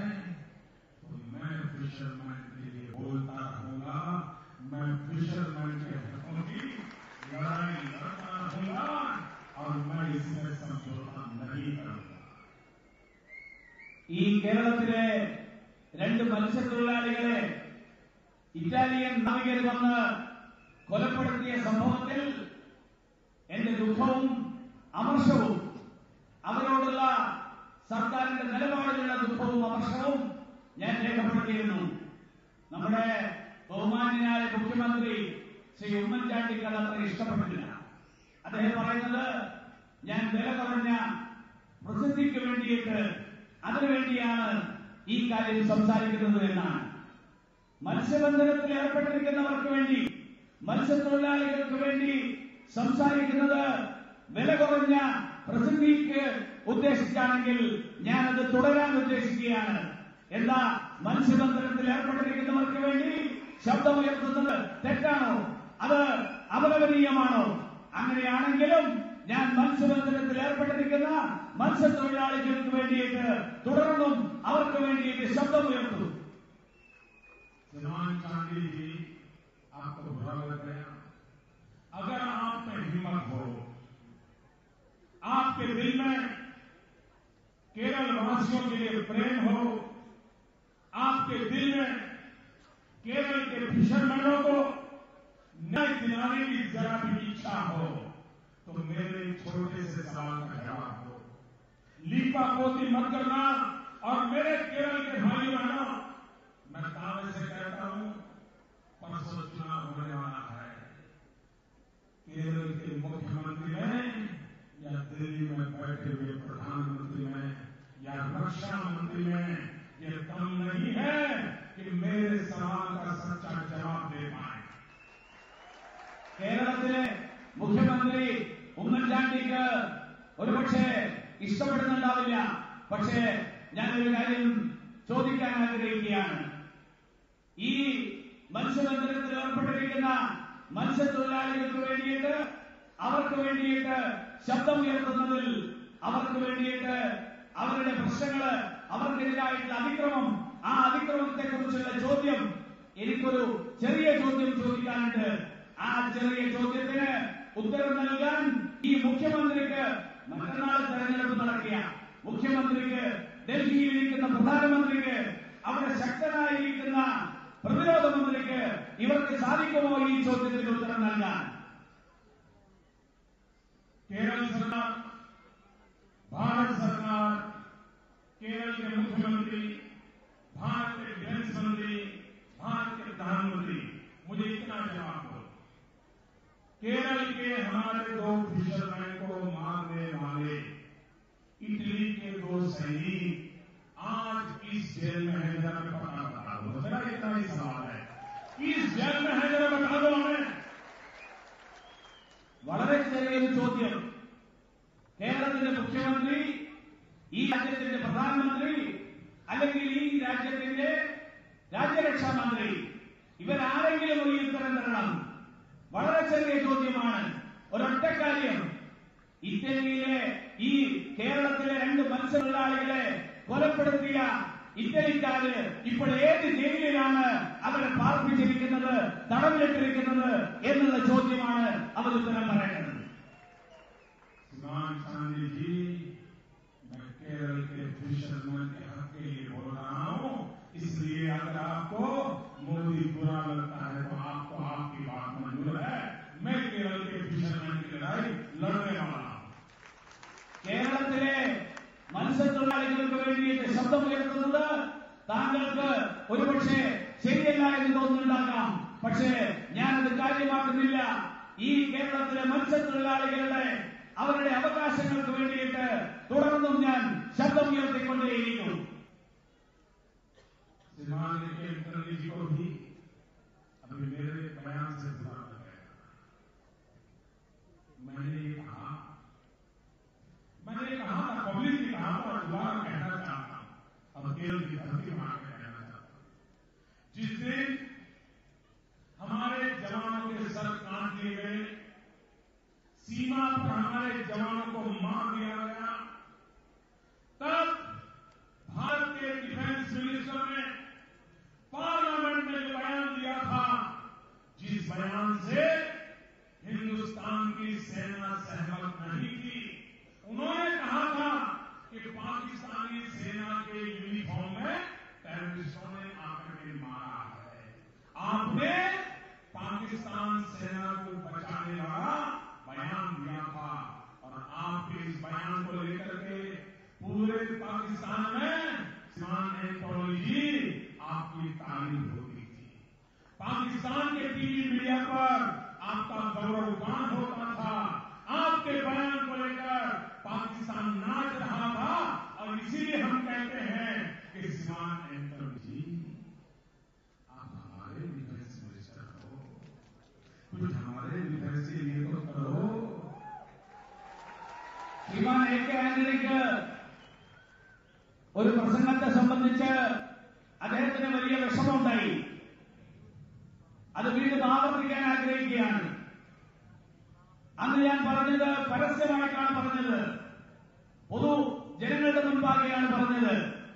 അന്ന് പറഞ്ഞത് പാകിസ്ഥാൻ ഇന്ത്യക്കകത്ത് കടന്ന് ഇന്ത്യയിലെ ജവാന്മാരെ വധിച്ച സംഭവം ഉണ്ടായപ്പോൾ പാർലമെന്റിൽ ഇന്ത്യയുടെ രാജ്യരക്ഷാ മന്ത്രി ശ്രീമാൻ AK ആന്റണി നടത്തിയ പ്രസ്താവന പാകിസ്ഥാൻ സൈന്യത്തെ സഹായിക്കുന്ന പ്രസ്താവനയായിരുന്നു. ഇന്ത്യൻ സേന അദ്ദേഹത്തിന്റെ പ്രസ്താവനയോട് വിയോജിപ്പ് പ്രകടിപ്പിച്ചു.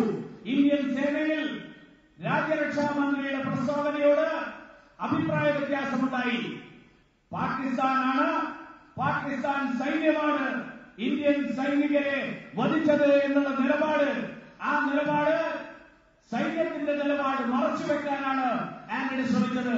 പാകിസ്ഥാനിൽ മുഴുവൻ പാകിസ്ഥാൻ TV, പാകിസ്ഥാൻ വാർത്താ മാധ്യമങ്ങൾ ഇവരൊക്കെ ആന്റണിയുടെ പാർലമെന്റിലെ പ്രസ്താവനയാണ് പ്രചരിപ്പിച്ചുകൊണ്ട് ആന്റണിയെ പ്രശംസിക്കുകയായിരുന്നു.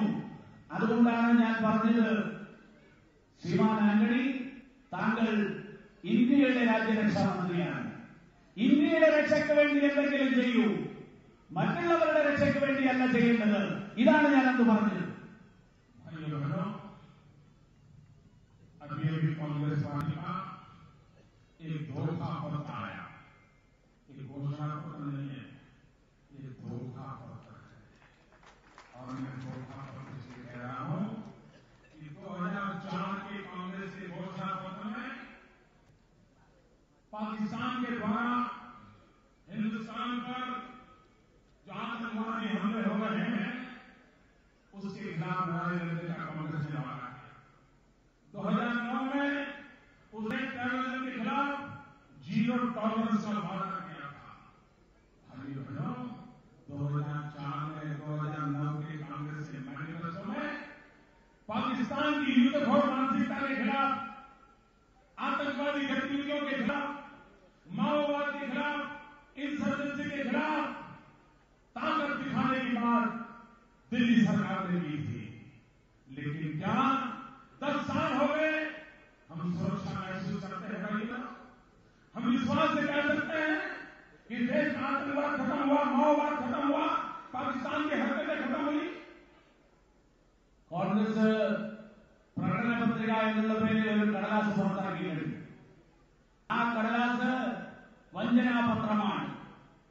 ആ വഞ്ചനാപത്രം 2004-ലും 2009-ലും അവർ പുറത്തിറക്കിയിട്ടുള്ള കാര്യങ്ങളിൽ അവരുടെ പത്രികയിൽ പറഞ്ഞിരിക്കുന്നത് ഭീകരവാദത്തോട് സന്ധിയില്ലാത്ത നിലപാട്, മാവോ ഭീകരവാദത്തോട് സന്ധിയില്ലാത്ത നിലപാട് 2004-ൽ പറഞ്ഞു, 2009-ൽ ആവർത്തിച്ചു. ഇന്ന് 10 കൊല്ലക്കാലത്തെ ചരിത്രം പരിശോധിക്കാം. 10 കൊല്ലക്കാലത്തിനിടയിൽ ഈ ഭീകരവാദം ഇല്ലാതാക്കിയോ? ഭീകരവാദത്തിനെതിരായിട്ട് ശക്തമായിട്ടുള്ള നിലപാടെടുത്തോ? മാവോവാദി ഭീകര പ്രവർത്തനങ്ങൾക്കെതിരായിട്ട് ശക്തമായിട്ടുള്ള നിലപാടെടുത്തോ? ഇത് വഞ്ചനയല്ലാതെ മറ്റെന്താണ്? भाइयों बहनों, मैं मैडम सोनिया जी से, शहजाद जी से, भारत के डिफेंस मंत्री से, भारत के प्रधानमंत्री से आज केरल की धरती से कुछ गंभीर सवाल पूछना चाहता हूं। और देश हिंदुस्तान की सुरक्षा के प्रति आप कितने उदासीन हो, आपका व्यवहार कितना गैर जिम्मेदार है, उस गंभीर सवालों को आज मैं केरल की धरती से उठाना चाहता हूं। ഞാൻ മാഡം സോണിയാഗാന്ധിയോട്, രാജകുമാര മഹാനോട്, അതോടൊപ്പം ഈ ഇന്ത്യയുടെ പ്രതിരോധ മന്ത്രിയോട് ചോദിക്കാൻ ആഗ്രഹിക്കുകയാണ്. നിങ്ങളുടെ നിലപാടുകൾ ഭീകരവാദത്തെ സംബന്ധിച്ച് നിങ്ങളുടെ പ്രകടനപത്രിക എന്നുള്ള പേരിൽ പുറത്തിറക്കിയിരിക്കുന്ന കടലാസിൽ എഴുതിയിരിക്കുന്ന കാര്യങ്ങളോട് എത്രമാത്രം ഉത്തരവാദിത്തം പുലർത്തി, എത്രമാത്രം ആ കാര്യത്തിൽ എത്രമാത്രം ഗൗരവത്തോടുകൂടിയുള്ള സമീപനമുണ്ടായി, ഈ കാര്യം ഞാൻ ഇവരുടെ എല്ലാവരുടെയും ശ്രദ്ധയിൽ കൊണ്ടുവരാൻ അവരോട് ചോദിക്കാൻ ആഗ്രഹിക്കുകയാണ്. आप 2004 में, 2009 में, 2014 में घोषणा पत्र में बड़ी बड़ी बातें करते हैं. क्या आप बताइए, भारत की सेना के सेनाध्यक्ष ने आपको चिट्ठी लिखी थी कि हिंदुस्तान के पास जो टैंक है, दुश्मन के खिलाफ लड़ने के लिए हमारी टैंक के लिए जो गोले चाहिए, आज देश के पास बारूद के वो गोले नहीं है. क्या आपने कोई कदम उठाया था?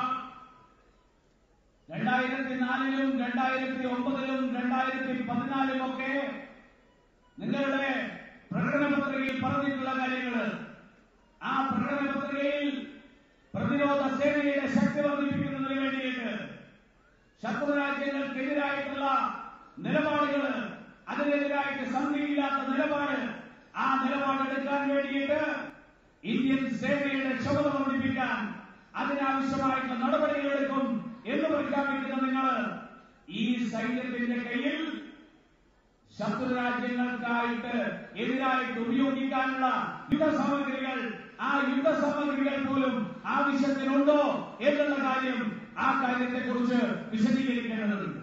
मिस्टर एंटोनी, ये सत्य नहीं है कि हमारे सेनाध्यक्ष ने आपको लिखा था कि एयर डिफेंस से जो हमारे पास युद्धास्त्र है 97% आउट ऑफ डेट हो चुके हैं. क्या आपको इस बात का पता है कि नहीं है? ഇന്ത്യൻ വ്യോമസേനയുടെ കൈവശമുള്ള വിമാനങ്ങളും മറ്റ് യുദ്ധസാമഗ്രികളും അതിൽ 97% കാലഹരണപ്പെട്ടിട്ടുള്ള വസ്തുക്കളാണ്. ഈ കാര്യത്തെക്കുറിച്ച് ബഹുമാന്യനായിട്ടുള്ള രാജ്യരക്ഷാ മന്ത്രിക്ക് അറിവുണ്ടോ എന്ന് ചോദിക്കാൻ ആഗ്രഹിക്കുകയാണ്.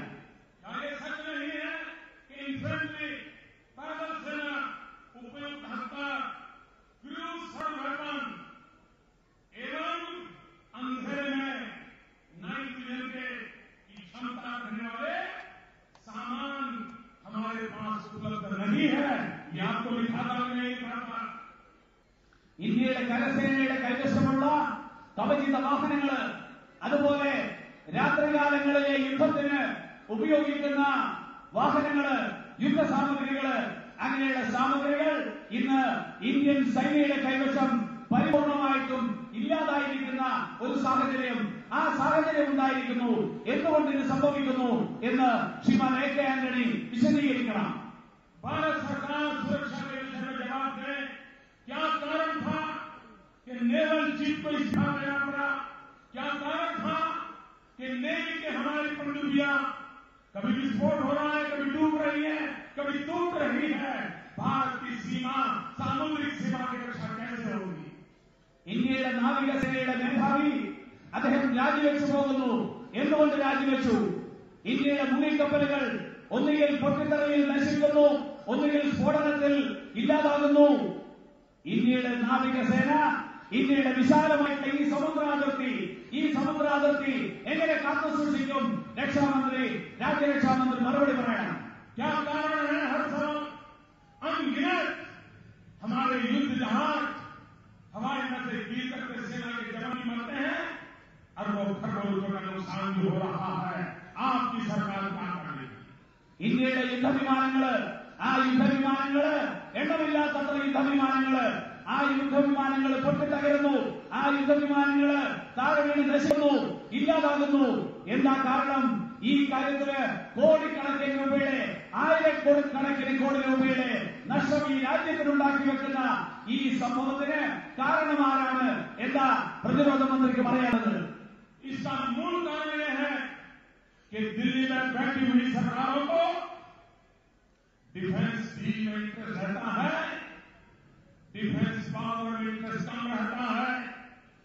सुरक्षा बलों के सामने कम रहता है, उसी के कारण आज भारत की सुरक्षा पर सवाल या निशान लगे हुए हैं। ഒരൊറ്റ കാരണമേ ഉള്ളൂ, ഡൽഹി ഭരിച്ചുകൊണ്ടിരിക്കുന്ന ഈ കേന്ദ്ര സർക്കാരിന് ഈ രാജ്യത്തിന്റെ സുരക്ഷ ഉറപ്പാക്കേണ്ട, ഈ രാജ്യത്തിന്റെ രക്ഷ ഉറപ്പാക്കേണ്ട രാജ്യരക്ഷാ വകുപ്പിന്റെ അതിലുള്ള പട്ടാളത്തിന്റെ ആ പട്ടാളത്തിനോടുള്ള താല്പര്യം, ആ പട്ടാളത്തിന്റെ താല്പര്യങ്ങള് രാജ്യരക്ഷാ സംബന്ധമായിട്ടുള്ള പ്രതിരോധത്തിന് സംബന്ധമായിട്ടുള്ള കാര്യങ്ങൾ ചെയ്യുന്നതിന് കേന്ദ്ര സർക്കാരിന് താല്പര്യമില്ല, ഉത്തരവാദിത്തമില്ല എന്നുള്ളതല്ലാതെ മറ്റൊരു കാരണവും പിന്നിലില്ല. भाइयों बहनों, भारत को अब लूली लंगड़ी सरकार नहीं चाहिए, अपंग सरकार नहीं चाहिए। अब दिल्ली में मजबूत सरकार चाहिए, मजबूत इरादों वाली सरकार चाहिए, मजबूत कदम उठाने का दम रखने वाली सरकार चाहिए। और इसलिए देश को 300 से ज्यादा कमल पार्लियामेंट में भेजने के लिए मैं प्रार्थना करने आया हूं। ഈ രാജ്യത്തിന് ഇങ്ങനെയുള്ള ഒരു വികലാംഗ സർക്കാർ വേണ്ട, ഇങ്ങനെയുള്ള ഒരു ദുർബല സർക്കാർ വേണ്ട, ഇങ്ങനെയുള്ള നടപടികൾ എടുക്കാൻ പറ്റാത്തൊരു സർക്കാർ വേണ്ട. നമുക്ക് വേണ്ടത് കാര്യക്ഷമതയുള്ള സർക്കാർ, നമുക്ക് വേണ്ടത് ശക്തമായിട്ടുള്ള ഗവൺമെന്റ്, നമുക്ക് വേണ്ടത് ഈ നാടിനെ നയിക്കാൻ കഴിയുന്ന ഒരു സർക്കാർ. അങ്ങനെയുള്ള ഒരു ഗവൺമെന്റ് ഉണ്ടാകാൻ ഈ രാജ്യത്തിന്റെ വിവിധ ഭാഗങ്ങളിൽ നിന്നായിട്ട് 300-ലധികം താമരപ്പൂക്കൾ, ആ താമരപ്പൂക്കൾ ഇന്ത്യയുടെ പാർലമെന്റിലേക്ക് ഇന്ത്യയുടെ വിവിധ ഭാഗങ്ങളിൽ നിന്ന് വിജയിപ്പിച്ചയക്കണം എന്ന് അഭ്യർത്ഥിക്കാനാണ് ഞാൻ ഇവിടെ വന്നിരിക്കുന്നത്. भाइयों बहनों, इस चुनाव में हिंदुस्तान में कई राज्य ऐसे होंगे जिसमें कांग्रेस का खाता नहीं खुलने वाला। ഈ തെരഞ്ഞെടുപ്പിൽ നിരവധി രാജ്യങ്ങളിൽ കോൺഗ്രസിന് ഒരൊറ്റ സീറ്റ് പോലും കിട്ടാൻ പോകുന്നില്ല. അങ്ങനെയുള്ള രാജ്യങ്ങൾ ഉണ്ടാവുകയാണ്, അങ്ങനെയുള്ള സംസ്ഥാനങ്ങൾ ഉണ്ടാവുകയാണ്. ये चुनाव ऐसा होगा, कई राज्य ऐसे होंगे जहां कांग्रेस डबल डिजिट तक भी पहुंच पाने वाली नहीं है। നിരവധി സംസ്ഥാനങ്ങളിൽ കോൺഗ്രസ് ഇരട്ട സംഖ്യയിൽ പോലും അവരുടെ സീറ്റുകളുടെ എണ്ണം ഇരട്ട സംഖ്യയിൽ പോലും എത്താൻ സാധിക്കാത്ത സംസ്ഥാനങ്ങൾ ഉണ്ടാകും. पूरे देश के चुनाव के नतीजे आएंगे, कांग्रेस पार्टी 3 डिजिट को भी छू नहीं पाएगी। രാജ്യം മുഴുവനുള്ള ഫലങ്ങൾ പുറത്തു വന്നാൽ കോൺഗ്രസിന്റെ ആകെ സംഖ്യ 3 അക്കത്തിൽ പോലും എത്താൻ പോകുന്നില്ല. और इसलिए मेरे भाइयों बहनों, मैं आज केरल की जनता को विशेष प्रार्थना करने आया हूं। मैं केरल की सेवा करना चाहता हूं, मैं आपकी मुसीबतों में से आपको मुक्ति दिलाना चाहता हूं। और आपने ये फ्रेंडली मैच वाले देख लिए, ये जो केरल में कुश्ती करते हैं, दिल्ली में जाके दोस्ती करते हैं, उनको देख लिया है। ये WWF की मैच करने वालों को देख लिया है। अब यहां एक थर्ड ऑल्टरनेट की जरूरत है, एक थर्ड ताकत की जरूरत है। और हमने नौजवान एवं उम्मीदवार दिया है। मैं आपसे आग्रह करता हूं, भारतीय जनता पार्टी ने चुनिंदा कार्यकर्ताओं को, आपकी सेवा करने वाले कार्यकर्ताओं को मैदान में उतारा है। केरल में से भारतीय जनता पार्टी को भारी बहुमत दीजिए, केरल की सेवा करने का मुझे मौका दीजिए, यही आपसे प्रार्थना करने आया हूं। ഇന്ന് കേരളത്തിലെ ജനങ്ങളോട് ഞാനൊരു അഭ്യർത്ഥനയുമായിട്ടാണ് വന്നിരിക്കുന്നത്. ഈ കേരളത്തിന്റെ പ്രശ്നങ്ങളിൽ നിന്ന് കേരളത്തെ മോചിപ്പിക്കാൻ ഞങ്ങൾ ആഗ്രഹിക്കുന്നു. കേരളത്തിന്റെ വിഷമങ്ങൾ പരിഹരിക്കാൻ ആഗ്രഹിക്കുന്നു. കേരളത്തെ മുന്നോട്ടേക്ക് പുരോഗതിയിലേക്ക് നയിക്കാൻ ആഗ്രഹിക്കുന്നു. അതിനുവേണ്ടിയിട്ട് ഈ LDF-ഉം UDF-ഉം തമ്മിൽ നടക്കുന്ന സൗഹൃദ മത്സരം നമ്മുടെ ടിവിയില് WWF-ല് കാണുന്ന ഗുസ്തി, ആ ഗുസ്തി കളി ഇനി അവസാനിപ്പിക്കാം.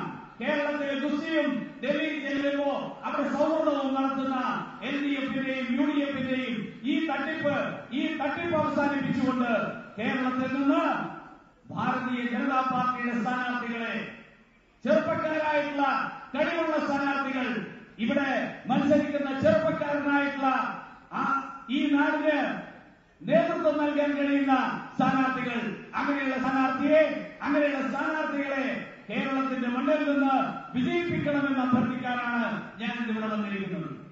आज रामनवमी के पावन पर्व पर मैं सारे देशवासियों को बहुत बहुत शुभकामनाएं देता हूं और आपसे प्रार्थना करता हूं कि 10 तारीख को मतदान अवश्य करें. परसों मतदान है.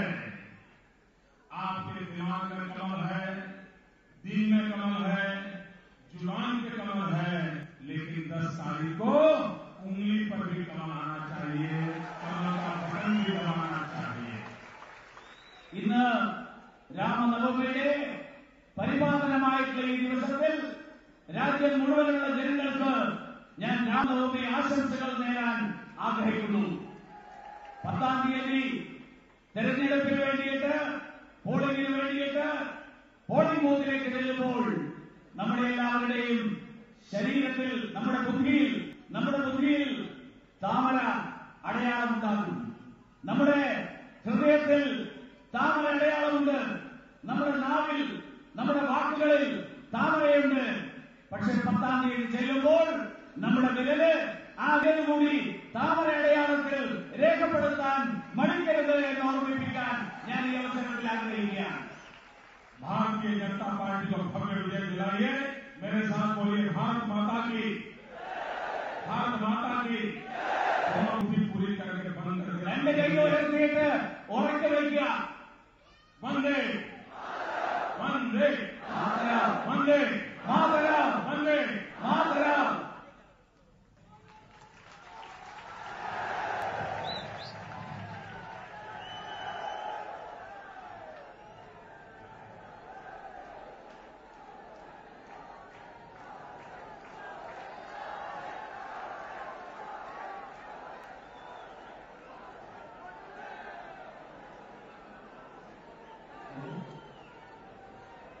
Thank you, Shri Narendra Modi ji. ഈ കാസർഗോഡ് ജില്ലയിലേക്ക് വന്നതിലും ഈ നാട്ടിലെ 14,000 വരുന്ന പാർട്ടി പ്രവർത്തകരെയും പൊതുജനങ്ങളെയും അഭിമുഖീകരിച്ചുകൊണ്ട് സംസാരിച്ചതിനും ഈ കാസർഗോഡിലെ വികസന പ്രശ്നങ്ങളെ കുറിച്ച് ചർച്ച ചെയ്തതിനും ഈ നാട്ടിലെ എല്ലാ നല്ലതായ പാർട്ടി പ്രവർത്തകരെയും പൊതുജനങ്ങളുടെയും അഭിവാദ്യങ്ങൾ താങ്കൾ നൽകുകയാണ്.